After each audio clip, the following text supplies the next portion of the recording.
राधे राधे भाइयों सभी को। तो आपका फिर से स्वागत है हमारे नए यूट्यूब चैनल मिशन पटवार में। हम जो है राजस्थान ज्योग्राफी पढ़ रहे थे और राजस्थान ज्योग्राफी के अंदर हमने जो है कल जो फिजिकल डिवीज़न ऑफ राजस्थान है उसका बेसिक इंट्रोडक्शन थोड़ा बहुत उसके बारे में देखा था। हमने बहुत सारी चीज़ें देखी थी जैसे कि महाद्वीपीय विस्थापन सिद्धांत के बारे में देखा था। उसके बाद में हमने ये भी चीज़ें देखी थी कि चार जो फिजिकल डिवीजन्स हैं अपने राजस्थान के उनको कब कब उनका जो उनका विकास कब कब हुआ, कौन से युग में हुआ, कितना एरिया पॉपुलेशन कितनी है उनकी, या फिर हमने जो भी चीज़ें कल देखी थी। अब हम आगे जो चलते हैं, हमने लास्ट पढ़ा था कि फिजिकल डिवीजन ऑफ राजस्थान जो है उसका एक पार्ट स्टार्ट किया था अपने जो था मरुस्थलीय प्रदेश। और मरुस्थलीय प्रदेश के बारे में हमने उसकी डेफिनेशन किसने दी थी और कितना परसेंट वो जो भी विशेषताएं थी वो सारी चीज़ देखी थी। अब हम लास्ट में जो ख़त्म किया था हम उससे आगे बढ़ते हैं। तो चलिए दोस्तों, अब हम पढ़ना स्टार्ट करते हैं कि सबसे पहले आपने जब जहाँ ख़त्म किया था उसके बाद में मैंने ख़त्म किया था उससे बाद में स्टार्ट करते हैं कि सबसे पहले ये जो मरुस्थलीय प्रदेश है, मरुस्थल, ठीक है ना, हम यही वाला पोर्शन पढ़ रहे थे। अब मरुस्थल वाला जो पोर्शन है इसको हम दो पार्टों में डिवाइडेशन करेंगे, देखो है ना। अब देखो मैं ना इसमें चीज़ें आपको शॉर्ट फॉर्म में सारी चीज़ें बताता चलूँगा जल्दी जल्दी से, ठीक है ना। कि मरुस्थल जो है इसको पश्चिमी मरुस्थलीय प्रदेश जो है इसको दो भागों में बांटा गया है। एक तो है शुष्क, ठीक है ना, और दूसरा है अर्ध शुष्क, ठीक है, ठीक है ना। तो एक तो हो गया शुष्क और दूसरा हो गया अर्ध शुष्क। इस जो शुष्क और शुष्क प्रदेश की जो डेफिनेशंस है वो हम समवर्षा रेखा के हिसाब से कर सकते हैं, या फिर जिसमें इसमें शुष्क में 0 से 25 सेंटीमीटर वर्षा होती है और उसमें 25 से 50 सेंटीमीटर वर्षा रेखा होती है।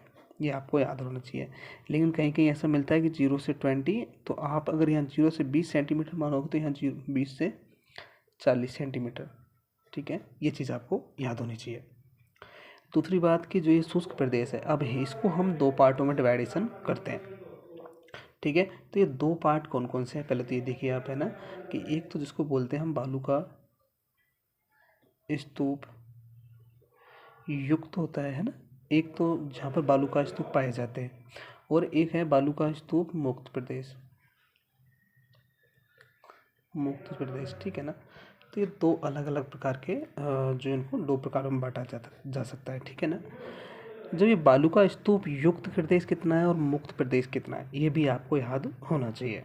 तो देखिए जो बालू का स्तूप युक्त प्रदेश है ये टोटल जो 100% है, जैसे ये 100% था, इसका दोनों में कितना कितना परसेंट है। जो मुक्त प्रदेश है ना, जहाँ पर सॉरी इधर मुक्त प्रदेश जो है ना वो है 41.5%, ठीक है। और जहाँ पर इस बालू का स्तूप पाए जाते हैं वो है 58.5%, ठीक है। आपको ये चीज़ याद रखनी है, ठीक है ना। अब इसके बाद में हम आगे चलते हैं कि जहाँ पर बालू का स्तूप युक्त है इसको तो हम डिटेल्स में पढ़ेंगे अच्छे से, लेकिन जहाँ पर बालू का स्तूप नहीं पाए जाते, जहाँ पर बालू का स्तूप नहीं पाए जाएंगे इसका मतलब बालू का स्तूप का मतलब जहाँ पर पथरीला मरुस्थल पाया जाएगा, ठीक है।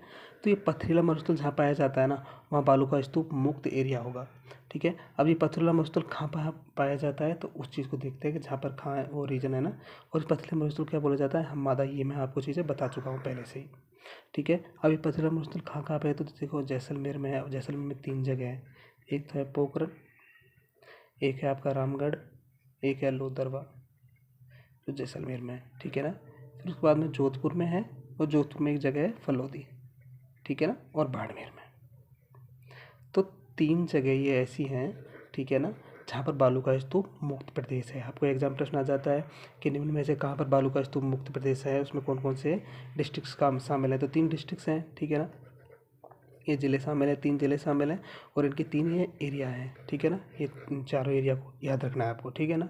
उसके बाद में अपन इसका तो ये है ही इतना हो जाता है। ऐसे भी एग्जाम्पल एक और भी याद रखना चाहते हो तो इसमें जो क्या बोलते हैं राष्ट्रीय जो मरुद्यान है जो जैसलमेर में, वो भी इसका ही उदाहरण में आ जाता है, वो भी बालू का स्तूप मुक्त एरिया है, ठीक है ना। तो ये तो एक पोर्शन था जो छोटा सा था, ये खत्म हो गया इसी के साथ, ठीक है ना। अब जो ये बालू का स्तूप जो मुक्त युक्त प्रदेश है इसमें क्या है कि बहुत सारी स्थलाकृतियाँ पाई जाती है, ठीक है ना। क्या पाई जाती है स्थलाकृति। अब इन स्थलाकृतियों को हम एक एक करके सारे डिटेल्स वाइज देखेंगे, ठीक है ना। सबसे पहले आता है इसके अंदर, सबसे पहले अपन पढ़ेंगे बरखान। क्या पढ़ेंगे फ्रेंड्स, बरखान के बारे में। अब बरखान क्या होता है, देखो है ना, मैं एक चीज़ और बताता हूँ यहाँ पर। ये बालू का स्तूप जो है ना कितना परसेंट में, ये तो याद रखना, और कुछ स्थलाकृति पाई जाती हैं। अब एक चीज़ याद रखना कि बालू का स्तूप जैसे सभी प्रकार के हो, तो सभी प्रकार के बालू का स्तूप तो पाए जाते हैं कहाँ पर, जोधपुर में, है ना। लेकिन ऐसा पूछा जाता है कि सर्वाधिक बालू का स्तूप कहाँ पाए जाते हैं, तो वो पाए जाते हैं जैसलमेर के अंदर। दोनों चीज़ें अलग अलग होगी कि सर्वाधिक जैसलमेर में पाए जाते हैं और सभी प्रकार के जोधपुर में पाए जाते हैं। ठीक है, इतनी बात आपको याद हो गई होगी। अब देखो बरखान के बारे में अपन समझते हैं कि जो मृदा है ना, अगर इस मृदा का अर्धचंद्राकार आकृति में जमाव हो जाता है। अब देखो सीधा मैं जो लैंग्वेज बोल रहा हूँ उतना याद रखना। अब किताबों में बहुत कुछ लिखा होता है, उसको छोड़ दो। कि मृदा जो होती है सॉइल, इस सॉइल का अर्धचंद्राकार आकृति में जमाव, कैसा अर्धचंद्राकार आकृति होती है ना, उस आकृति में जमाव क्या कहते हैं, उनको बरखान कहते हैं। ठीक है, एक पॉइंट ये। दूसरा ये कहाँ पाए जाते हैं। ठीक है, देखो ये शेखावाटी रीजन में पाए जाते हैं। ठीक है, और शेखावाटी में भी कहाँ, तो एक जगह है चूरू, चूरू में भी कहाँ, तो इसका एक गाँव है, इसका नाम भालेरी। ठीक है, तो भालेरी गाँव में ये पाए जाते हैं। ठीक है, क्या आपको इतनी सी बात याद हुई। ठीक है ना, तो इतनी सी बात याद हुई तो आपको इसके बाद में अपन आगे चलते हैं। पहली बात तो आप याद रखना है कि ये जो है कैसा किस आकृति में जमाव होता है, तो अर्धचंद्राकार आकृति में जमाव होता है। दूसरा कहाँ पाए जाते हैं। एक चीज़ और याद रखना आप इसी के साथ में कि इसमें ये जो बरखान है ना, इन बरखान में छोटे छोटे ऐसे गर्त आप जानते हो, जैसे घाई ऐसी बन जाते हैं, गर्त बन जाते हैं। तो बरखान के अंदर जो गर्त बन जाते हैं ना, उन गर्तों को ढांड बोला जाता है। ये एग्जाम में प्रश्न आया था, है ना, इसको याद रखना कि ये गर्त बन जाते हैं इस दौरान कुछ, है ना, तो उनको क्या बोला जाता है, उनको ढांड बोला जाता है। ठीक है ना। उसके बाद में एक फैक्ट याद रखना आप अलग से कि ये सर्वाधिक गतिशील है। क्या है, सर्वाधिक गतिशील। ठीक है ना, ये सर्वाधिक गतिशील भी है। ठीक है, उसके बाद में एक पॉइंट कि स्थानांतरित भी होते हैं, सर्वाधिक स्थानांतरित या गतिशील एक ही बात होगी। एक फैक्ट और कि सर्वाधिक मरुस्थलीकरण में सर्वाधिक योगदान जो है इन्हीं का है, इन्हीं की वजह से सर्वाधिक जो मरुस्थल है वो फैलता है। ठीक है, तो सर्वाधिक मरुस्थलीकरण इन्हीं के कारण होता है। ठीक है ना। देखो मैंने इसमें 4 फैक्ट बताए। पहली बात तो ये कि मृदा का अर्धचंद्राकार आकृति में जमाव कहाँ पाए जाते हैं। एक तीसरा गर्त वाला वो, है ना। चौथा ही सर्वाधिक स्थानांतरित या गतिशील है। और 5वां पॉइंट बताया मैंने आपको कि मरुस्थलीकरण में सर्वाधिक योगदान इनका होता है। ठीक है फ्रेंड, इसके बाद में हम आगे चलते हैं दूसरे प्रकार के बारे में। ठीक है ना, तो जो दूसरा प्रकार है उसको बोलते हैं अनुप्रस्थ। ठीक है ना, क्या बोलते हैं, अनुप्रस्थ बोलते हैं। ठीक है, अब अनुप्रस्थ से याद रखना आपको, जो सॉइल होती है ना, मृदा, इस मृदा का समानांतर रूप में जमाव, कैसा जमाव, सॉरी समानांतर नहीं, समकोण रूप में जमाव, मृदा का समकोण रूप में जमाव। ठीक है ना, इससे याद रखना है आपको कि जो मृदा है उसका समकोण रूप में जमाव जो है वो क्या कहलाता है, अनुप्रस्थ कहलाता है। ठीक है, एक और याद रखना आप इसमें कि सर्वाधिक कहाँ पाए जाते हैं। ठीक है, तो ये बीकानेर में सर्वाधिक पाए जाते हैं, बाकी जैसलमेर और बाड़मेर में थोड़े थोड़े पाए जाते हैं। तो बाकी सर्वाधिक ये बीकानेर में पाए जाते हैं, तो सर्वाधिक पाए जाते हैं बीकानेर में, सर्वाधिक पाए जाते हैं। एक फैक्ट और याद रखना फ्रेंड्स इसमें कि ये स्थिर हैं, सर्वाधिक स्थिर प्रकार के हैं। ठीक है ना, सर्वाधिक कैसे हैं, स्थिर प्रकार के हैं। और सबसे बड़े होते हैं ये, बड़े और स्थिर प्रकार के। ठीक है, ये जो मैं चीज़ आपको बता रहा हूँ ये आपको मेंस में अच्छे से काम आएगी यार। इसका मेंस होता है, और इसका मेंस में जब आप आंसर लिखो तो इनमें सारी चीज़ों को आप एक पॉइंट के रूप में भी लिख सकते हो, सारी चीज़ें मैं इस हिसाब से आपको बता रहा हूँ। ठीक है, कि सर्वाधिक, सबसे पहली बात तो क्या लिखोगे, जैसे कि ये समकोण रूप में जवाब। ठीक है, दूसरा ये सर्वाधिक कहाँ पाए जाते हैं, तीसरा ये सब स्थिर भी हैं और सबसे बड़े भी होते हैं। इनकी जो आकृति है ना, जैसा अपन ऊपर पढ़े थे, ये पंजाकार, ये तो ये पंजाकार है ना, या यू शेप के होते हैं। कैसे होते हैं, या तो ये पंजाकार होते हैं या फिर ये यू शेप के हो सकते हैं। ठीक है ना, याद रखना। एक बात और याद रखना फ्रेंड्स इसमें, ये लंबवत होते हैं। कैसे होते हैं, लंबवत या कह सकते हैं इनको अपवानुवर्ती। एक होते हैं पवनानुवर्ती। ठीक है, तो अपवनानुवर्ती होते हैं ये, है ना। और पवनानुवर्ती जो होते हैं वो अनुदैर्ध्य होते हैं, पवनानुवर्ती होते हैं, पवन की दिशा के अनुरूप होते हैं, उनको पवनानुवर्ती बोलते हैं। ये अपवनानुवर्ती होते हैं। ठीक है, तो ये लंबवत होते हैं और ये अपवनानुवर्ती होते हैं। ठीक है, ये इसी के साथ ये दूसरा पॉइंट था वो खत्म हो गया। ठीक है, मैं आपको लास्ट में सब समराइज कर दूंगा एक बार और, है ना। तीसरा पढ़ेंगे अपन अनुदैर्ध्य। ठीक है ना। अनुदैर्ध्य में क्या है कि मृदा का, जो भी मैंने बोला था, समकोण बता दिए, समानांतर रूप में जमा। जो सॉइल है उस सॉइल का समानांतर रूप में जमाव क्या कहलाता है? अनुदैर्ध्य कहलाता है, ठीक है ना। अब एक इसमें सर्वाधिक ये कहाँ पाए जाते हैं? तो ये सर्वाधिक जैसलमेर में पाए जाते हैं। जहाँ मैंने ये लंबवत बताया तो यहाँ इसको कर सकते हैं अपन क्षैतिज कर सकते हो, ठीक है ना। मृदा का क्षैतिज और पवनानुवर्ती रूप में जमाव, ठीक है ना। इनमें 4 इफेक्ट याद रखने हैं आपको, ठीक है ना। मैं आपको इतना सब कुछ बता दूंगा ताकि आपको अलग पढ़ने की ज़रूरत नहीं पड़े। आप तो बस ये है कि जैसे मैं बता रहा हूँ, मैंने तो यहाँ पर ऐसा आपको समझाता ये समझाते आया हूँ, बाकी है ना। बाकी आप एक काम कर सकते हैं, जैसे मैं बोल रहा हूँ आप लिख भी सकते हैं साथ साथ में, ठीक है ना। तो ये सारी चीज़ें हो गई, 3 हो गई। इसके बाद अपन चौथा पढ़ेंगे फ्रेंड्स, जिसको बोलते हैं पैराबोलिक, ठीक है। अब पैराबोलिक को लेकर 2 इम्पोर्टेंट बातें याद रखनी है। पहली बात तो आपको कि एक बरखान के विपरीत होते हैं। बरखान जो होता है, बरखान अपन अभी देखा था थोड़ी देर पहले, मृदाकार चंद्राकार आकृति में जमाव, ठीक है ना। तो ये बरखान के बिल्कुल अपोजिट होते हैं, ठीक है। और दूसरी बात, जो महिलाएं होती हैं उनकी हेयर पिन जो होती है ना, तो महिलाओं की हेयर पिन के क्या होते हैं? ये समान होते हैं, ठीक है ना। ये सर्वाधिक कहाँ पाए जाते हैं? तो ये राजस्थान में, पूरे राजस्थान जहाँ पर ये जो पूरा ये शुष्क प्रदेश है, इस पूरे शुष्क प्रदेश में सर्वाधिक प्रकार के ये सर्वाधिक यही पाए जाते हैं राजस्थान में। लेकिन एक फैक्ट ये बनता है, मैं थोड़ी देर पहले आपको बताया था कि बरखान जो है मरुस्थलीकरण में सर्वाधिक योगदान देते हैं। लेकिन आपको ये चीज़ समझ में आनी चाहिए कि सर्वाधिक प्रकार के तो ये पाए जाते हैं, लेकिन बरखान जो है मरुस्थलीकरण में सर्वाधिक योगदान इनका है। लेकिन इस चीज़ में आप इसको आपको सोचना और कमेंट में जवाब देना कि क्यों ऐसा क्यों है, ठीक है। तो सर्वाधिक जो प्रकार के सर्वाधिक पाए जाते हैं, ये पाए जाते हैं राजस्थान। सर्वाधिक कौन से पाए जाते हैं? ये प्रकार के पैराबोलिक पाए जाते हैं, ठीक है ना। और वैसे देखा जाए सर्वाधिक गंगानगर, ठीक है ना। तो गंगानगर में ये सर्वाधिक पाए जाते हैं। इनकी जो ऊंचाई है, हाइट कितनी हो सकती है इनकी, है ना। तो ये 10 से लेकर के 25 मीटर तक हो सकते हैं ये, ठीक है ना। इतना सा आपको याद रखना है, ठीक है। फिर 5वें नंबर का प्रकार पढ़ेंगे अपन। ये हम इनमें पढ़ रहे हैं, बालू का स्तूप जो युक्त प्रदेश है ना, उसमें अपन पहला पढ़ा था बरखान, दूसरा अनुप्रस्थ, अनुदैर्ध्य, पैराबोलिक, और फिर 5वें नंबर का सीप, ठीक है ना। सीप क्या होते हैं कि बरखान का जो होता है, जैसे बरखान अपन ने ये पढ़ा था, बरखान है ना। तो बरखान की खाली एक भुजा जो है आगे की ओर बढ़ जाती है। सी भुजा है आगे की ओर बढ़ गई, जैसे यू चंद्राकार आकृति में नहीं बन के एक भुजा आगे की ओर बढ़ जाती है, बस उसको सीप बोला जाता है, ठीक है। तो इतना से याद रखना कि बरखान की एक भुजा का आगे की ओर बढ़ना, ठीक है। 6ठे प्रकार के चलते हैं तारानुमा। देखो तारानुमा जो है ना, ये अनियमित जो हवाएं होती हैं, ठीक है। तो अनियमित हवाओं के कारण जो बनते हैं उनको बोला जाता है तारानुमा, ठीक है। मैं वापस बोल देता हूँ, ये जो तारानुमा किसको बोलते हैं? जो अनियमित हवाओं के कारण जो बनते हैं ना, उनको तारानुमा बोला जाता है। ये सर्वाधिक पाए जाते हैं जैसलमेर, सूरतगढ़ और बीकानेर में। कहाँ पाए जाते हैं? जैसलमेर, ठीक है। एक तो जैसलमेर, एक है सूरतगढ़ और एक है आपका बीकानेर, ठीक है ना। ये तीनों जगह पाए जाते हैं तारानुमा, ठीक है ना। एक लास्ट बचता है आपका फ्रेंड्स, जिसको बोलते हैं 7वें नंबर का सब्र काफिस, ठीक है ना। सब्र काफिस बोला जाता है, ठीक है। अब सब्र काफिस जो है ये कहाँ पाए जाते हैं? ये कैसे होते हैं? तो छोटी छोटी झाड़ियाँ होती है ना, ये झाड़ियों के पीछे बनते हैं, ठीक है। और सब्र काफिस तो नाम है इनका। वैसे जो झाड़ियों के पीछे बनते हैं ना, उनको नेवखा बोला जाता है। क्या बोला जाता है फ्रेंड?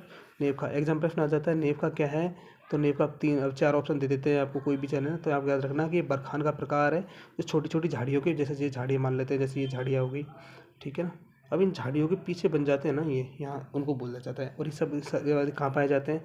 तो सारी जगह, जैसलमेर में भी पाए जाते हैं, बीकानेर में होते हैं, जोधपुर में भी होते हैं, ठीक है। ये सभी जगह पाए जाते हैं। इतना सा आपको याद रखना है। तो एक और है 8 नंबर का नेटवर्क। देखो जो ऐसे 3-4 सभी प्रकार के जहाँ पर एक जगह बन जाते हैं ना, उनको बोलते हैं नेटवर्क। इतना सा याद रखने की ज़रूरत नहीं है। बाकी आपको याद रखना है ये सारी चीज़ें, है ना। बाकी नेटवर्क याद रख लेना, ये जैसलमेर, बीकानेर और जोधपुर में भी पाए जाते हैं, ठीक है। अब एक चीज़, अब मैंने आपको जो 8 प्रकार बताए थे, ये सारे के सारे, ये ओनली फॉर एक पार्ट था जिसको बोलते हैं बालू का स्तूप मुक्त प्रदेश। ये इसके पार्ट थे सारे के सारे, ठीक है ना। और जो मैं यहाँ आपको बताया कि बालू का स्तूप मुक्त प्रदेश, इसमें से आपको बस इतनी सी चीज़ें याद रखनी है। अभी तक हमने कल जो वीडियो पढ़ी थी उसमें से मरुस्थलीय प्रदेश को ही पढ़ रहे हैं, और इसमें से ये सारी चीज़ें थी, ठीक है। अभी हमने अर्धशुष्क प्रदेश पढ़ना है, फिर उसके बाद में इसमें कुछ शब्दावलियाँ हैं, कुछ इंपॉर्टेंट फैक्ट्स हैं, वो भी हम देखेंगे। तो अभी हम पढ़ते हैं फ्रेंड्स आगे चल के, ये जो अर्धशुष्क प्रदेश है उसके बारे में देखेंगे, ठीक है ना। तो हम आगे चलते हैं, अर्धशुष्क प्रदेश के बारे में देखते हैं यही, ठीक है। सबसे पहले अपन इसको जो है 4 प्रदेशों में बांटा जाता है, ठीक है ना। अर्धशुष्क प्रदेश को जैसे अपन ने ये बांटा था 2 भागों में, ऐसे ही इसको कितने भागों में बांटा गया है? इसको 4 भागों में बांटा गया है। सबसे पहले अपन पढ़ते ही चलते हैं डायरेक्ट, ठीक है ना। सबसे पहला है गग्गर। ऊपर से स्टार्ट करेंगे, जैसे ये देखो मैप है राजस्थान का, ठीक है। अब ऐसे ही बनाना आता है भाई मेरे को, ठीक है। सबसे पहले जो ये वाला रीजन है ना, इसको बोला जाता है घग्गर प्रदेश, ठीक है, इसको बोला जाता है घग्गर रीजन। अब इस घग्गर जो प्रदेश है, ठीक है ना, घग्गर जो रीजन है, इस घग्गर रीजन के बारे में हम अच्छे से डिटेल्स में पढ़ेंगे सारी चीज़ें, ठीक है। तो पहली बात तो ये याद रखना है कि इसका जो विस्तार है ना घग्गर प्रदेश का, वो किन दो जिलों के अंदर है। तो आपको पता है घग्गर प्रदेश ऊपर वाला बेल्ट है, इसका मतलब श्रीगंगानगर हनुमानगढ़, तो श्रीगंगानगर और हनुमानगढ़, ठीक है, श्रीगंगानगर हनुमानगढ़ में इसका विस्तार है, ठीक है। दूसरी बात याद रखना है कि ये जहाँ पर जैसे घग्गर नदी निकलती है, जैसे घग्गर नदी है, ठीक है। अब घग्गर नदी का जो प्रवाह क्षेत्र है ना, तो उसको तो बोला जाता है नाली, या अपन बोल सकते हैं पाट, ठीक है। लेकिन जब हम रिवर्स पढ़ेंगे तो और अच्छे डिटेल्स में पढ़ेंगे। मैं आपको रिवर्स ये पूरा ज्योग्राफी बहुत अच्छे से कराने वाला हूँ। आप सोचेंगे कि इतना सारा आपने शायद ही पहले कभी पढ़ा होगा। देखो आपने पढ़ा तो होगा, लेकिन मैं आपको कम से कम, आपने जैसे 100% पढ़ा है, जैसे कि कुछ चीज़ें 70% पढ़ ली होगी, तो मैं उसको 100% करने की कोशिश करूँगा। इतना मैं आपको एक्स्ट्रा फैक्ट बताऊँगा, ठीक है ना। तो सबसे पहली बात याद रखना है कि इसका प्रभाव क्षेत्र कहाँ है, नालिया पाट बोला जाता है। लेकिन इस प्रभाव क्षेत्र के जो उपजाऊ, इसमें जो इधर उपजाऊ भूमि है ना, ये वाली उपजाऊ भूमि है, ये वाली, ठीक है, इसको बोला जाता है काठी या बग्गी, ठीक है।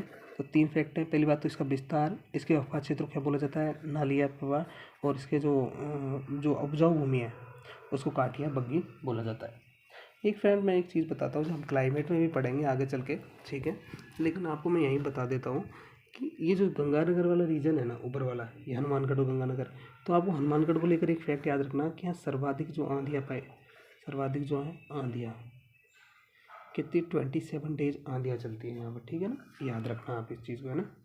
एक बात याद रखना कि इस वाले रीजन को जो है खाद्यान्न का कटोरा बोला जाता है। पर क्यों बोला जाता है ये चीज़ याद रखना, क्योंकि यहाँ पर जो है चावल प्लस गेहूँ ये सर्वाधिक होता है, ये दो फसलें सर्वाधिक होती हैं यहाँ पर, ठीक है। एक चीज़ और याद रखना कि यहाँ उत्पाद जो फसलें हैं उसके साथ यहाँ पे चावल और उसके बाद में गन्ना भी यहाँ पे खूब होता है, सर्वाधिक गन्ना भी होता है, ठीक है। कपास भी यहाँ पर सर्वाधिक होता है। अमेरिकन कपास सर्वाधिक, जो कपास है एक अमेरिकन कपास, वो सर्वाधिक यहीं होती है, ठीक है ना।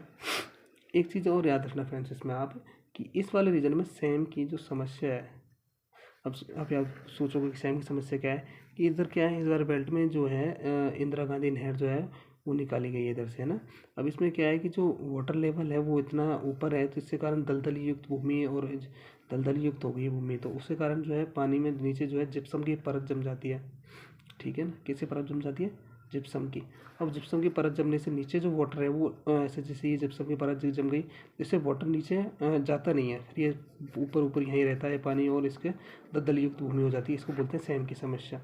अब इस सैम की समस्या जो है इस वाले क्षेत्र में सर्वाधिक है।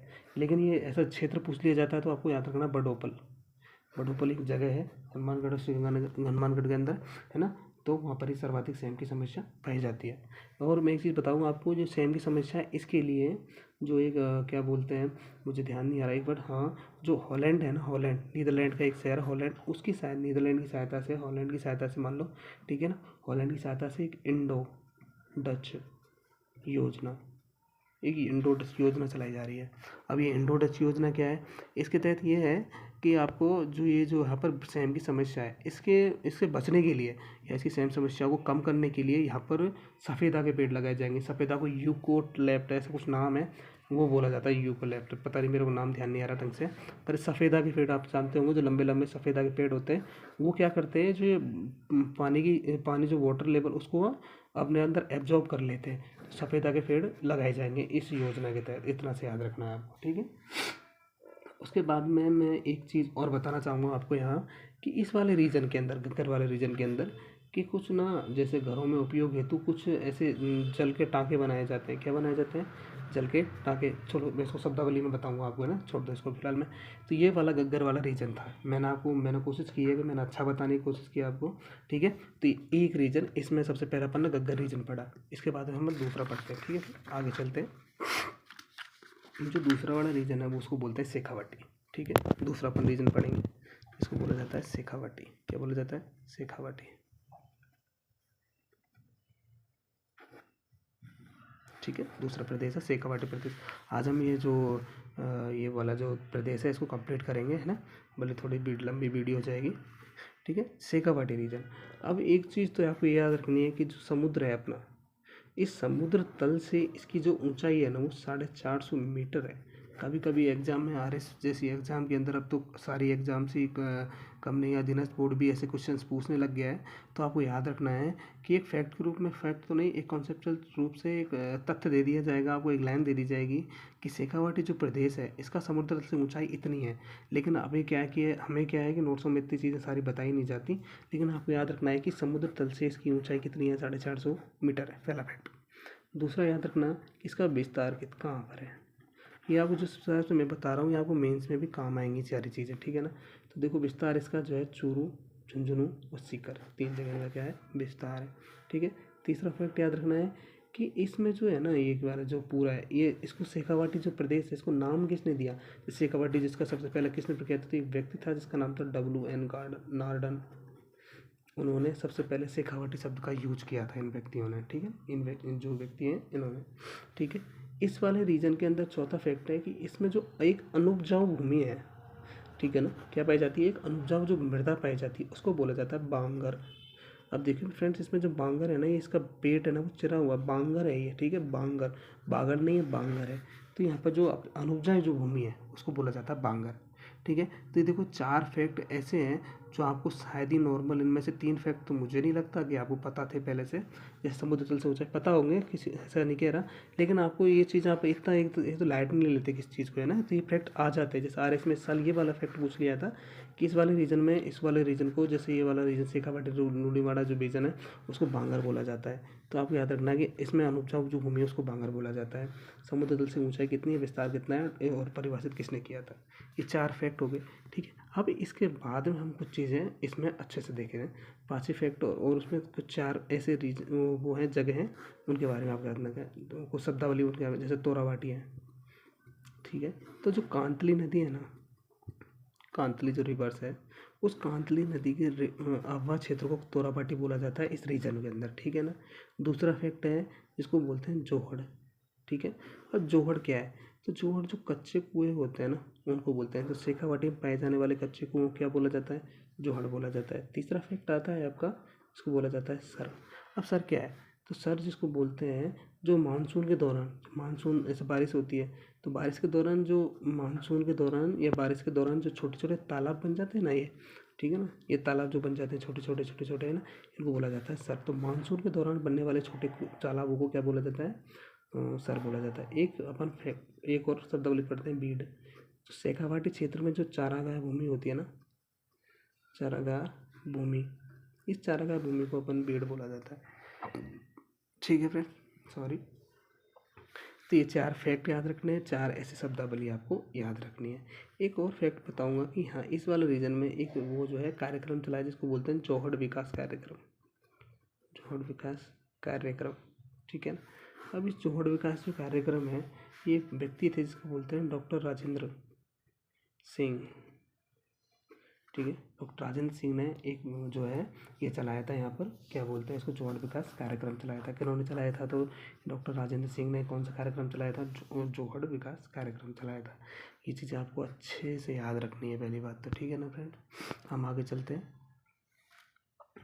ये 3 रीजन हो गए, ठीक है फ्रेंड। अब हम दो रीजन, तीसरे पे चलते हैं जिसको बोला जाता है नागौरी, सॉरी दिख नहीं रहा होगा आपको, नागौरी। एक मिनट में इसकी थोड़ी ब्राइटनेस बढ़ा देता हूँ एक बार, ताकि आपको अच्छे से दिखे, ठीक है। तो क्या बोलते हैं, नागौरी उच्च भूमि जिसको बोलते हैं ना, उच्च बेसन, ठीक है, नागौरी उच्च बेसन। अब इसके तहत आपको ज़्यादातर एग्जामों में इसकी भी मैं ऊंचाई बता देता हूँ। समुद्र तल से जो इसकी औसत ऊंचाई वो है 300 से लेकर 500 मीटर, ठीक है। अब ये इसको जो है अपन 3 अलग अलग ग्रुप वैसे पढ़ेंगे, ठीक है ना, एक से नहीं पढ़ेंगे, डायरेक्ट पढ़ लेंगे। इसमें एक तो ध्यान रखना है आपको मकराना श्रेणी, क्या याद रखना है फ्रेंड्स, मकराना श्रेणी। अब आपको अभी बोलेंगे मकराना श्रेणी क्या, आपने तो डायरेक्ट पढ़ा है कि यहाँ पर जो है इस नागौरी उच्च बेसिन के अंदर जो है लवणीय झीलें सर्वाधिक पाई जाती हैं, कोबड़ या बाकावटी, तो वो मैं बताऊँगा। लेकिन आपको याद रखना है इसमें बीच में पहले कि ये जो रीजन है मकराना श्रेणी जो है, सॉरी एक मिनट रुकिए आप, हाँ ठीक है, दिख रहा होगा आपको मकराना श्रेणी। इसमें क्या है कि सफ़ेद संगमरमर जो होता है वो मकराना में पाया जाता है, ठीक है ना। मकराना की जो मकराना श्रेणी पाई जाती है, जैसे मकराना, जैसे कि वो अपने यहाँ पर राजस्थान में जो संगमरमर पाया जाता है ना, ऐसे जैसे संगमरमर जो अलग अलग वो पाए जाते हैं, उसी हिसाब से एक है मकराना, ठीक है। वो मकराना सर्वाधिक पाया जाता है यहाँ पर, इसलिए क्या बोला जाता है, इसको मकराना श्रेणी बोला जाता है, ठीक है ना। एक होता है जैसे यहाँ पर एक चीज़ और बताऊँगा, यहाँ पर जो कैल्साइट किस्म का एक जो ये मकराना होता है, ये कैल्साइट किस्म का होता है। कैल्साइट किस्म का क्या पाया जाता है, मकराना पाया जाता है, इसलिए इसको क्या बोला जाता है, मकराना। संगमरमर के लिए प्रसिद्ध है, सफ़ेद संगमरमर पाया जाता है मकराना में, इसलिए। और एक चीज़ और बताऊँगा मैं आपको यहाँ पर कि जो अपने जो अशोक स्तंभ और ताजमहल है, इसमें भी मकराने का ही यूज किया गया है। और 2019 में, कब, 2019 में IUGS इसको बोला जाता है, international union of geological science, ठीक है। क्या बोला जाता है, international union of geological science, ठीक है। इसने 2019 में इसको विश्व विरासत सूची में शामिल कर लिया था, कब, 2019 में, किसको, मकराना को, ठीक है। अब ये जो IUGS जो है, ये international union of geological science है, इसकी स्थापना 1961 में हुई थी। कभी थी इसकी स्थापना, 1961 में। और इसका जो हेडक्वार्टर है, इसका मुख्यालय जो है वो पेरिस के अंदर है। ये चीज़ें भी आपको याद रखनी है, ठीक है ना। तो देखो, मकराना जो श्रेणी है, इसके बारे में मैंने आपको दो चीज़ें बताई। पहली बात तो ये बताया कि ये कहाँ पर विस्तृत है, ठीक है ना, क्या क्या इसमें पाया जाता है। दूसरी बात मैंने बताई आपको कि मकराना जो है इसमें अपने किस कहाँ पर लगा हुआ है और इसको कब विश्व विरासत सूची में शामिल किया गया था, ठीक है। अब इसका ही दूसरा पॉइंट, इस नागौर उच्च बेसिन का दूसरा पॉइंट पढ़ते हैं, जिसको बोला जाता है मांगरोल, ठीक है ना, मांगरोल श्रेणी। अब इस मांगरोल श्रेणी में क्या है कि जिप्सम, एक तो है जिप्सम, एक है कोयला, ठीक है। तो जिप्सम और कोयले के लिए प्रसिद्ध है मांगरोल श्रेणी, इसीलिए इसको मांगरोल श्रेणी बोला जाता है, ठीक है ना। एक चीज़ और याद रखना कि बीकानेर से नागौर तक, बीकानेर से नागौर, तो बीकानेर से नागौर तक के मध्य में जिप्सम की एक पट्टी है, इसको बोला जाता है हार्ड पेन, ठीक है। तो एग्जाम प्रश्न आ जाता है हार्ड पेन उनमें से कहाँ तक विस्तृत है, तो बीकानेर से नागौर तक विस्तृत है। ये चीज़ भी आपको याद रखना है अच्छे से, ठीक है।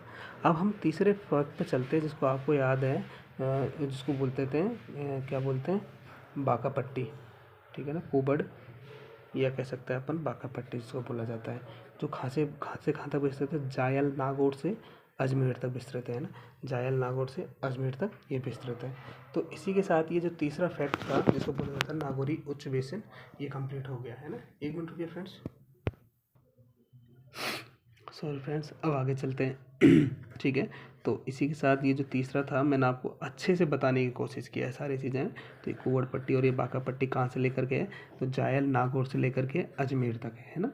इस चीज़ को आपको याद रखना है। इस बीच क्या है कि इस मध्य में जो है फ्लोराइड की जो है सर्वाधिक मात्रा पाई जाती है, ठीक है। इस नागौरी उच्च बेसिन के अंदर सर्वाधिक जो लवणीय झीलें पाई जाती हैं, सर्वाधिक खारे पानी की झीलें इसी में पाई जाती हैं, ठीक है ना।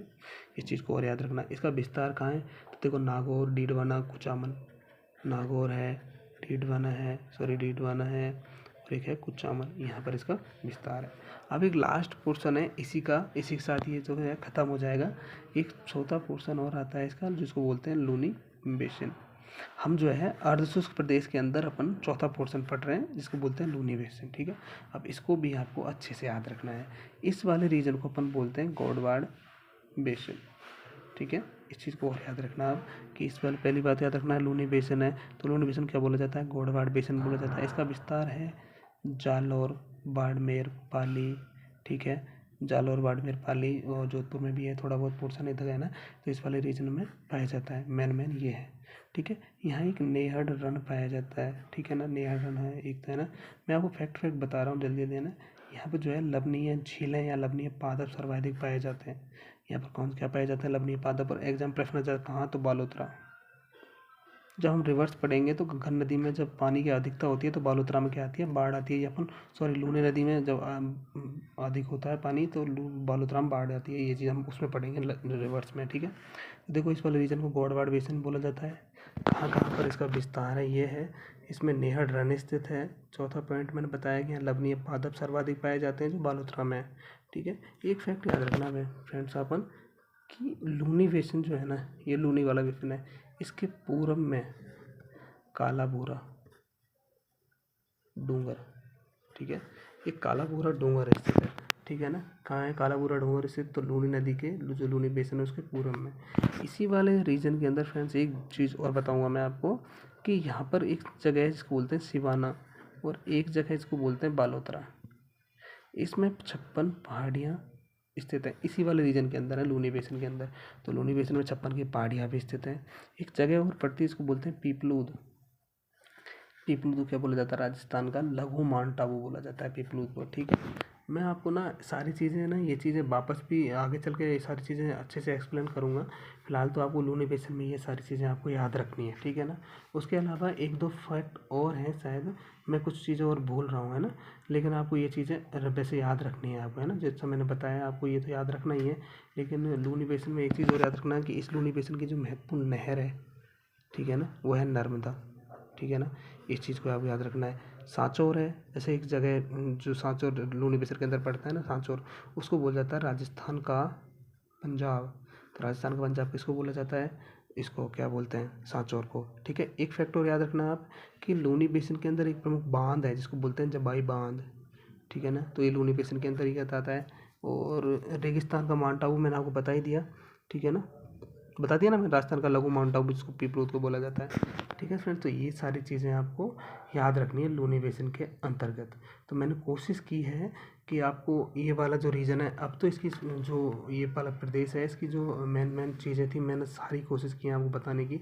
अब हम कुछ इसकी शब्दावली हैं, जैसे कि ये पूरा जो मरुस्थलीय प्रदेश था, इसमें आपको एक चीज़ बताता हूँ यहाँ पे। सबसे पहले हमने एक ही प्रदेश अब तक कंप्लीट हुआ है, और अब तो छोटे छोटे हैं, अब तो कंप्लीट हो जाएंगे, ये सबसे बड़ा था। सबसे पहले पश्चिमी मरुस्थलीय प्रदेश के बारे में अपन ने डिटेल्स में पढ़ा। मैंने कोशिश की है कि पूरी चीज़ें आपको बताना, कोई भी चीज़ ऐसा नहीं थी जो मुझे याद हो और आपको मैंने बताई नहीं हो, ठीक है। मैंने सारी चीज़ें बताने की कोशिश की है, ठीक है। आपको क्या करना है कि आपको ये सारी चीज़ बार बार वीडियो को देखना है, बार बार इन चीज़ों को लिखना है। आपको जैसे मैंने बताया, आप तो ऐसे भी नोट्स बना लोगे तो आपको याद हो जाएंगी सारी चीज़ें, ठीक है ना। अब हम थोड़ा सा क्या है वो शब्दावली जो है उनके बारे में एक बार देख लेते हैं जल्दी जल्दी से, ठीक है ना।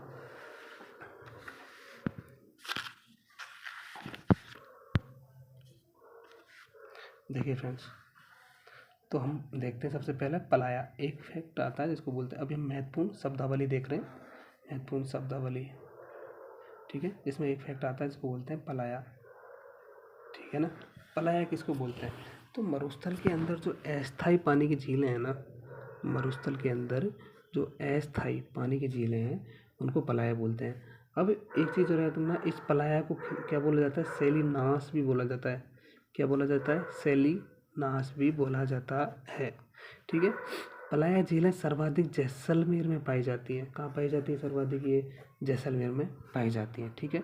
अब मैं आपको अब सारे फैक्ट बताऊँ। दूसरा मैं बता रहा था थोड़ी देर पहले आपको कि जैसलमेर में घरों में, जैसलमेर के जो घर हैं उनमें घरों में जो उपयोग हेतु जल के उपयोग के लिए, जल का जो उपयोग किया जाता है घरों में, देखो ऐसे बनेगा फैक्ट कि घरों में उपयोग हेतु जो जल के टाँके हैं, जल के टाँके आपको पता ही है, जो कुएँ होते हैं ना, गांव के अंदर कुएँ होते हैं, उस टाइप का से होता है। उन जल के टाँकों को आगोर बोला जाता है। क्या बोला जाता है? आगोर। तो पहला फैक्ट, पलाया सर्वाधिक जैसलमेर में अस्थायी पानी की झीलें होती हैं, उनको सैलिनाश बोला जाता है। दूसरा, घरों में उपयोग हेतु जो जल के टाँके होते हैं ना, उनको आगोर बोला जाता है। तीसरा फैक्ट है आपका, जो बोलते हैं खडीन, ठीक है। खडीन क्या है कि पश्चिमी राजस्थान के अंदर, पश्चिमी राजस्थान में स्पेशल रूप से जैसलमेर में जो पालीवाल ब्राह्मण थे ना, उन पालीवाल ब्राह्मणों के द्वारा जो कृषि की जाती थी उसको बोला जाता है खडीन, ठीक है। इतना से आपको याद रखना है। एक और चौथा फैक्ट है कि 2 पवनानुवर्ती बालू का स्तूप, 2 पवनानुवर्ती बालू का स्तूप, मुझे वहीं बताना चाहिए था लेकिन अब याद रखना शब्दावली में आता है कि 2 पवनानुवर्ती बालू का स्तूपों के बीच की जो निम्न भूमि होती है, बीच की जो निम्न भूमि है, इसको बोला जाता है घासी या कारबा मार्ग, ठीक है ना। घासी या कारबा मार्ग बोला जाता है। तो 2 जो पवनानुवर्ती बालू का स्तूप है उनके बीच की जो निम्न भूमि है उसको घासी या कोरबा मार्ग बोला जाता है, ठीक है ना। अपन 4 फैक्ट हो गए। 5वां पढ़ते हैं जिसको बोला जाता है रन टाट, सॉरी फ्रेंड्स, इसको बोला जाता है रन टाट, या फिर बोला जाता है इसको ढांड, ढांड, ठीक है ना। इसको बोला जाता है रन या टाट या ढांड। ये क्या होता है कि मरुस्थल जो है अपना, जो डेजर्ट है, इस डेजर्ट के अंदर जो दलदली या लवणीय युक्त या अनुपजाऊ कह सकते हैं, या तो दलदली हो सकती है या अनुपजाऊ भूमि हो सकती है या फिर लवणीय, ठीक है। इनको जो है रन या टाट बोला जाता है। जो मरुस्थल में लवणीय, दलदली या अनुपजाऊ जो भूमि है उनको रन या टाट या फिर ढांड बोला जाता है। अब देखो ये कहाँ कहाँ पर पाए जाते हैं, क्या क्या नाम है। तो देखो चूरू में जो है ताल छापर या पनिहारा, ठीक है ना। चूरू में कौन से है, ताल छापर और पनिहारा। जोधपुर में आपको पता ही है बाप या फलौदी, ठीक है। उसके बाद में बाड़मेर में जो थोबरन है, थोबरन, ये सबसे बड़ा रन यही है, ठीक है ना। आपको एग्जाम प्रश्न आता है राजस्थान का सबसे बड़ा रन या भारत का सबसे बड़ा रन यही है जो थोबरन है, ठीक है। एक है जैसलमेर में, ठीक है। चौथा है जैसलमेर, जैसलमेर में पोखरन हो गया, भाकरी हो गया, ठीक है ना। एक हो गया आपका लावा, एक हो गया आपका कानोता, ठीक है। ये याद रखनी है आपको, है ना। कौन कौन से चार थे, पहला आपको चूरू में याद रखना है ताल छापर पनिहारा, और जो जोधपुर में याद रखना है आपको बाप या फलोदी, और जो बाड़मेर है, बाड़मेर में याद रखना है आपको थोप, ठीक है, जो सबसे बड़ा रन है, ठीक है ना। जैसलमेर के अंदर है आपका पोखरन, भाकरी, लाबा, कानोता, इस चीज़ों को आपको याद रखना है। तीसरा, ओ सॉरी, तीसरा क्या, 5 फैक्ट हो गए। 5 के बाद अपन छठे फैक्ट पे चलते हैं, ठीक है। छठा जो शब्दावली उसमें है, ये जो जलपट्टी है, जलपट्टी, सॉरी जलपट्टी, ठीक है ना, या इसको बोला जाता है आपको लाठी सीरीज, ठीक है। अपन पढ़ते हैं लाठी सीरीज। ये जो है मैं आपको उसको अच्छे से समझाता हूँ। ये यहाँ से एक जगह है और यहाँ तक जाती है, ठीक है ना। ये जगह है जिसको बोला जाता है पोखरन, ठीक है। तो पोखरन से लेकर मोहनगढ़ तक है, कहाँ तक है, पोखरन से मोहनगढ़ तक कितने किलोमीटर में, 60 किलोमीटर्स में। ये चीज़ आपने याद रखना है, ठीक है ना। इसकी जो खोज है लाठी सीरीज की, वो किसने की थी, तो एक काजरी, आपको पता ही है, काजरी आपको पता ही होगा, काजरी संस्था है जिसकी स्थापना आपको पता होगा कब की थी। काजरी की स्थापना 1959 में हुई थी। मैं आपको काजरी और आवरी दोनों के बारे में अच्छे से समझाऊंगा अभी थोड़ी देर में। फिलहाल तो आप याद रखना कि इसकी जो खोज है सबसे पहले किसने की थी, काजरी ने की थी, ठीक है ना। इस चीज़ आप याद रखना कि किसने की थी इसकी खोज, काजरी, ठीक है।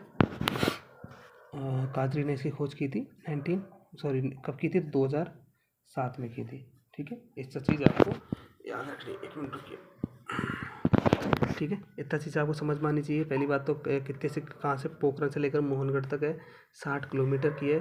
2007 में काजरी ने इसकी खोज की थी, ठीक है ना। याद रखना इस चीज़ को आप अच्छे से। एक चीज़ और कि ये इस पे जो है ना क्या पाल जाते हैं, एक घास पाई जाती है इस वाले सीरीज़ के अंदर, उसको बोला जाता है सेवण।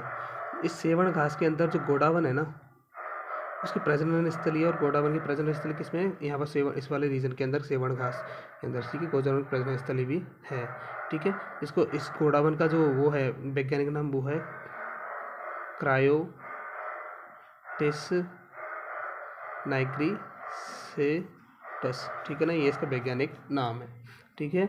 एक चीज़ और बताता हूँ मैं आपको, इसकी जो लाठी सीरीज़ है ना, ये अब लाठी सीरीज़ की एक युग पूछा जाता है कि किस युग की है, या किस ये जो है ना मीसोजोइक महाकल्प के चट्टानी अनुक्रम है। मीसोजोइक महाकल्प के चट्टानी अनुक्रम, ठीक है ना। ये मीसोजोइक महाकल्प के चट्टानी उपक्रम में। देखो एक चीज़ मैं आपको बताता हूँ इसमें कि ये जो जलपट्टी है राजस्थान की भी एक ही जलपट्टी है, लेकिन जो दूसरी है वो बायतू सांचौर के अंदर भी एक दूसरी जलपट्टी है, ठीक है। अब मैं कुछ चीज़ें आपको बोल रहा हूँ, आप चीज़ें लिख लेना साथ साथ में, ठीक है। तो सांचौर में एक बायतू जो सेकंड जलपट्टी है, ठीक है। मैं क्या बता रहा था आपको, दूसरा मैंने आपको बताया बायतू, है ना।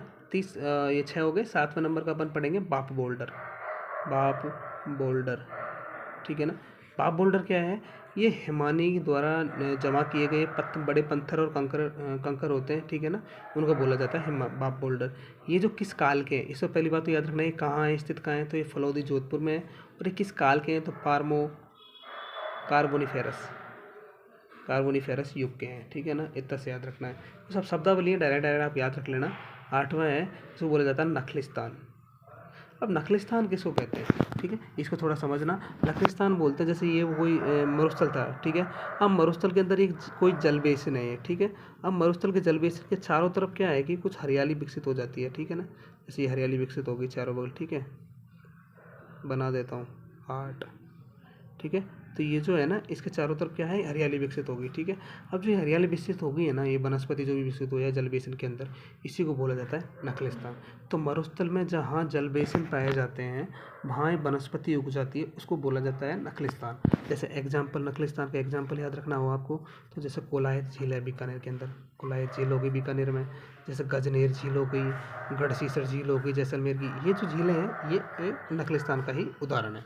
अब आगे चलते हैं, कितने हो गए, 8 हो गए। अब 9वें फैक्ट जो है, 9वें जो शब्दावली है उसको बोलते हैं बोलसन, वालसन। अब ये वालसन सर्वाधिक जैसे सिरोही, उदयपुर, यहाँ जो है वालसन के उदाहरण देखने को मिलते हैं आपको, है ना, ज़्यादातर चीज़ें ना। जैसे पहाड़ी है, जैसे ये एक पहाड़ी होगी, ये एक पहाड़ी होगी और ये एक पहाड़ी। अब इसके बीच में जो जल बेसिन है, जैसे ये जल कोई झील है वगैरह, तो ये वालसन है। जैसे सांबर झील हो गई, ठीक है, ये किसका है, वालसन का उदाहरण है। ठीक है, याद रखना है आपको। एक फैक्ट 10वां है, इसको बोलते हैं धोरे, धोरे। और एक 11 है जिसको बोलते हैं धरियन। जो धोरे होते हैं ना, वो लहरदार बालू का स्तूप होते हैं, उनको धोरे बोला जाता है। और जो स्थानांतरित एवं गतिशील बालू का स्तूप होते हैं उनको धरियन बोला जाता है। ठीक है, एक है फैक्ट जिसको बोलते हैं पीवड़ा। तो पीवड़ा एक सांप की प्रजाति है, इसका रंग जो है पीला ही होता है और ये सर्वाधिक जैसलमेर में पाए जाते हैं। ठीक है, अब एक लास्ट है 13वां, जिसको बोला जाता है मरुस्थल का मार्च। अब मरुस्थल का मार्च किस दिशा में बढ़ रहा है। मरुस्थल का मार्च का मतलब है कि मरुस्थल किस तरफ फैल रहा है, तो दक्षिण पश्चिम से उत्तर पूर्व की ओर ये मरुस्थल इसकी दिशा है, मरुस्थल के मार्च की दिशा है। ठीक है, और ठीक है फ्रेंड्स, तो ये सारी चीज़ें थी, मैंने आपको ज़्यादातर चीज़ें बताने की पूरी अच्छे से कोशिश की है ना। तो और एक आध दो फैक्ट और बता देता हूँ आपको, क्योंकि वीडियो ज़्यादा लंबी हो गई है। ठीक है, 14वें नंबर का एक फैक्ट हो रहा है कि पश्चिमी मरुस्थलीय प्रदेश में जो खारे पानी की झीलें हैं ना, पश्चिमी जो मरुस्थलीय प्रदेश है, ये वाला पूरा मरुस्थलीय जो प्रदेश है पूरा पूरा जो हमने पढ़ा, इसमें खारे पानी की झीलें ना, उनको क्या बोला जाता है, तो उनको बोला जाता है ढांड। ठीक है ना, उनको ढांड बोला जाता है, जो यहाँ पर मरुस्थलीय जो है पूरा है उसको। ठीक है, तो ज़्यादातर चीज़ें फ्रेंड्स, अब ये वाला जो रीजन था पूरा पूरा मैंने आपको पश्चिमी मरुस्थलीय प्रदेश के साथ ख़त्म हो जाता है पूरा पूरा। हम अगली वीडियो के अंदर अरावली पढ़ेंगे। देखो मैंने फ्रेंड्स आपको अच्छा बताने की कोशिश की है, ज़्यादातर चीज़ें मैंने ज़्यादातर तो नहीं छोड़ा है। वैसे मैंने हाँ बता रहा था आपको कि काजरी और आफरी। ठीक है, तो ये जो काजरी और आफरी दोनों संस्थाएं, मैं इनको आपको अगली नेक्स्ट वीडियो में, और कुछ मरुस्थलीकरण रोकना, जैसे मरुस्थलीकरण को रोकने के कुछ कार्यक्रम चलाए गए हैं, जैसे कि एक तो होता है DPAP, ठीक है ना, एक है DDP। ये जो कार्यक्रम थे, ठीक है ना, कुछ मरु विकास बोर्ड की स्थापना जैसे 1966 में हुई थी, राजस्थान बंजर भूमि विकास बोर्ड की स्थापना 1960 में हुई है। ठीक है, उसके अलावा एक संस्था और है जिसको बोलते हैं United national conversation of combat desertification, UNCCD जिसको बोला जाता है, 1994 में इसकी स्थापना हुई थी। इनके बारे में हम अगली वीडियो में थोड़ा सा एक बार और मैं आपको बता दूंगा। कभी कभी ऐसा होता है कि कभी कभी यहाँ से प्रश्न पूछ लिए जाते हैं कि ये जो संस्थाएं ये किस चीज़ के लेकर काम करती हैं। ठीक है, और अपन एक काम करेंगे कि जो मरुस्थल का जो इम्पोर्टेंस है, जैसे आपको मेंस में लिखने के लिए काम आए, आगे जाके हम मेंस RS के अंदर कभी काम आ जाएगा, काम तो क्या आएगा, काम आ जाएगा, या फिर अभी क्या है कि एग्जाम में कभी कभी प्रश्न पूछ लिए जाते हैं, जैसे मरुस्थल के इंपॉर्टेंस को लेकर। जैसे कि यहाँ पर जो है सर्वाधिक जो बायोडाइवर्सिटी है वो हाईएस्ट है। ठीक है, पर्यटन जो टूरिज्म है उसको लेकर के, पर्यटन टूरिज्म भी सर्वाधिक है यहाँ पर। कुछ परमाणु परीक्षण स्थल भी तो हैं यहाँ, जैसे कि वो चांदन फील्ड फायरिंग रेंज भी है, महाजन फील्ड फायरिंग रेंज है। पशु संपदा भी हाईएस्ट है यहाँ पर, तो नॉर्मल पाई जाती है। खनिज संसाधन भी हैं। ठीक है, उसके बाद नमक उत्पादन के लिए झीलें हैं यहाँ पर, कुछ नमक उत्पादन। और जो सोलर एनर्जी है, सोलर या विंड एनर्जी के लिए भी कुछ प्रोजेक्ट्स लगे हुए हैं यहाँ पर। तो इन चीज़ों के बारे में हम नेक्स्ट वीडियो में चर्चा करेंगे। एक बार थोड़ा सा बता दूंगा मैं आपको, बाकी मैंने सारी चीज़ें बता दी हैं आपको। ठीक है फ्रेंड्स, थैंक्स फॉर वॉचिंग।